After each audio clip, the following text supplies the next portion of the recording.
Ruth సమూయేలు రాసి ఉండొచ్చు. అయితే రూతు అంటే స్నేహం అని అర్థం హీబ్రూలో. కాబట్టి ముఖ్య వచనాలు ఏంటంటే 1 అధ్యాయం 15 నుంచి 18 వచనాలు, 4 అధ్యాయము 17 వచనాన్ని గమనిస్తే ముఖ్య ఉద్దేశం ఏంటంటే రూతు దేవుని యందు విశ్వాసం ఉంచటం. మనకు ఇశ్రాయేల్ దేవుని యందు విశ్వాసించి ఇశ్రాయేల్తో కలిసి యేసుక్రీస్తు వారి యొక్క వంశావళికి కారణమైంది. ఎలా కారణమైందో తెలియజేయడమే రూతు గ్రంథం యొక్క ముఖ్య ఉద్దేశం. అయితే ఈ న్యాయాధిపతులు ఏలినబడిన కాలంలో సుమారుగా 6, 7, 8 అధ్యాయుల మధ్య కాలంలో జరిగిన పరిస్థితిని ఇది. న్యాయాధిపతుల కాలంలో దేవునికి వ్యతిరేకంగా బ్రతుకుతున్న సమయాల్లో దేవునికి అనుకూలంగా బ్రతికే ఎలీమెలు కుటుంబము వారు మరణించటం, అలాగే ఎలీమెలకు అలాగే వారి కుమారులు మరణించడం, ఆ కుమారులు వివాహం చేసుకోవటం మోయాబు స్త్రీలని. ఈ మోయాబు స్త్రీలు వివాహం చేసుకున్న తర్వాత రూతు వార్పాలో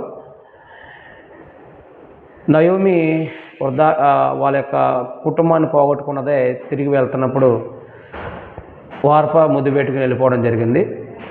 రూతు అయితే హత్తుకోవడం అనేది జరిగింది 1:15లో. నీ దేవుడే నా దేవుడు, నీ ప్రజలే నా ప్రజలు, నువ్వు ఎక్కడ చనిపోతావు అక్కడ చనిపోవడం అనేది అనే విశ్వాసంతో ఆమె మాట్లాడింది. అందువల్ల రూతు నయోమితో కూడా వెళ్ళటం, బోయాజు ఆమెని ప్రేమించడం అంటే దేవుని ప్రేమ, మామూలుగా భౌతికమైన ఆకర్షణీయమైనది కాదు.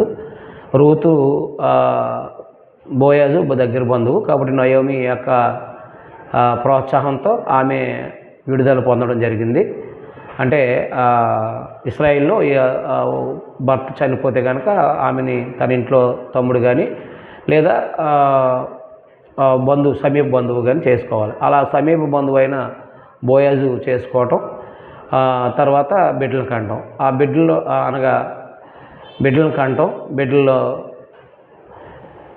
యొక్క రూతు బోయాజుల యొక్క సంతానం ద్వారా దావీదు జన్మించడం అనేది జరిగింది. అందువల్ల దావీదు యొక్క వంశావళిని తెలియపరిచేది.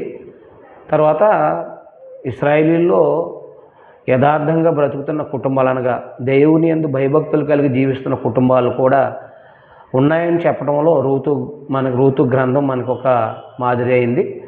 కాబట్టి రూతు ఎలాగైతే దేవుని యందు విశ్వాసి తన అత్తగారిని వృద్ధాప్యంలో ఎలా చూసిందో క్రైస్తవ స్త్రీలు కూడా ఒక రూతును మాదిరి పెట్టుకుని అత్తగారిని చూడాల్సిన బాధ్యత, అత్తగారిని ప్రేమించాల్సిన బాధ్యత ఉందని తెలియపరుస్తుంది.